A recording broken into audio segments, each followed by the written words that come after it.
to give him. Maybe this is an anti-sacrificial moment. I mean, maybe this is,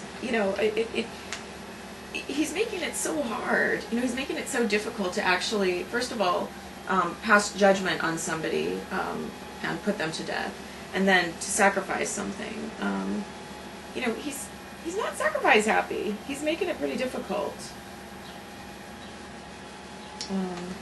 Well, it's certainly not. You can't fob off your mediocre lifestyle on God.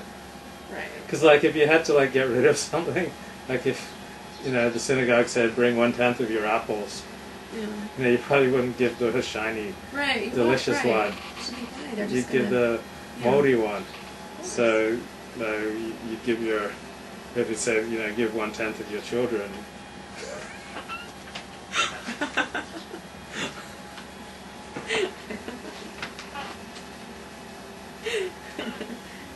I'm giving the idiot away. Yeah.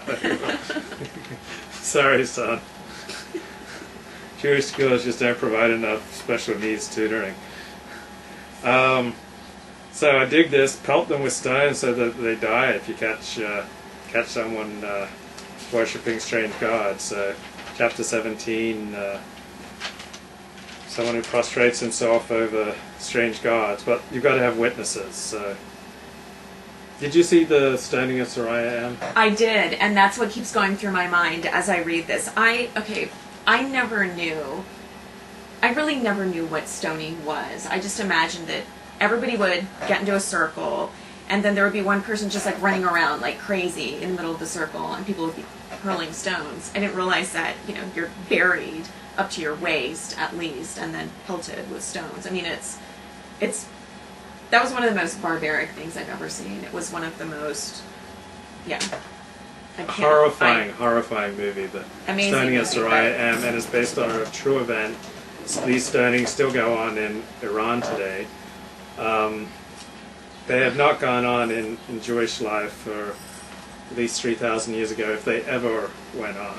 Well, see, my understanding is that they really didn't happen. I mean, we've got all of this talk about stoning, but it's set up in such a way to where it really never happens. Rarely, if at all, happens.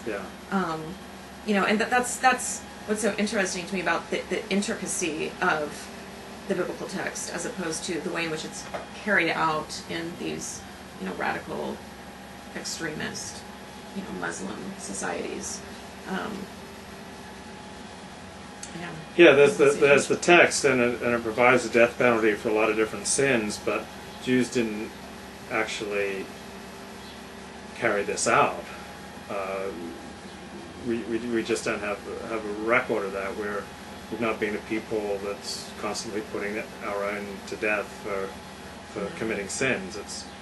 There's the text is a way of putting an exclamation point, do not do this. The penalty on the books is death, but then that's not the only thing going on. Then you have a judicial system, you have a required number of witnesses to carry this out. So you have, on the one hand, on the books, penalty is death. On the other hand, this is what you have to go through if you want to inflict the death penalty, and the process is so rigorous and difficult that it practically has not happened. Right. I think people had better things to be doing, right? They were more concerned with making a name for themselves than bringing down, somebody who may have been caught in adultery, or I don't know. Right. So, we have in the Gospels, Jews always wanting to stone people to death. It doesn't seem like a very historical account. For one thing, the Romans were ruling Judea at that time. The Jews didn't have the power to put people to death. The Romans were executing people right and left. So the gospel account of Jews always being bloodthirsty and just about ready to stone adulterers and Jesus and all these other people to death just does not ring historically true. Although it is a fantastic story in the Gospels where, the woman caught in adultery and they come to Jesus, and it's a great story. You have to admit. Yeah, particularly if you like, anti-Semitic, bloodthirsty Jews, getting the Jews weren't stoning people to death for adultery 2,000 years ago at this time. The Romans controlled this land, and it'd be like anywhere else, like India, when the British were ruling it. They weren't fond of the natives putting the widows to death with their dead husbands, the practice of sati. The British wanted to stop this. So the Romans were running things at the time of the Gospels. So these are great stories, but great stories with a bloodthirsty anti-Jewish bent. That's true. Yeah, hey, if it's a great story, it's a great story. So go and sin no more. One of the benefits is not necessarily in this parsha, but the Torah being so specific with the details about how to build the temple and how to worship God, so there are no cost overruns, because you can't have the priests and the Levites saying, "Oh, we need more timber, and we need more gold and silver, and we need more myrrh and incense, and we need more of this," because everything's spelled out in a very detailed way in the Torah. And if you think this is specific, you should see the oral tradition which goes on top of it, which is written down finally in the Talmud, which is even more specific. So there are a lot of advantages to spelling out construction details in the specificity that the Torah does. It does not make for good literature. It's not like a fun read. Much of the Torah is not a fun read. But for practically running a society, and for constructing a holy temple to God, and for organizing a culture of religion and ways of sacrifice, does really cut down on corruption, as does appointing a specific group of people, the priests and the Levites, because their roles are hereditary. You can't buy your way in, or you can't be elected into the priesthood or to be a Levite. So that also cuts down on corruption. So you have the priests and the Levites, who it spells out in this parsha. They don't own any property. They rely on charity. They run the cult, the sacrificial cult. They mainly deal with the sacrifices between human beings and God, while the prophet runs the man-to-man, the human relationships, gives instruction about oppressing the poor, the widows, the orphan, provides ethical and moral instruction. The priests provide instruction on how to do the sacrifice.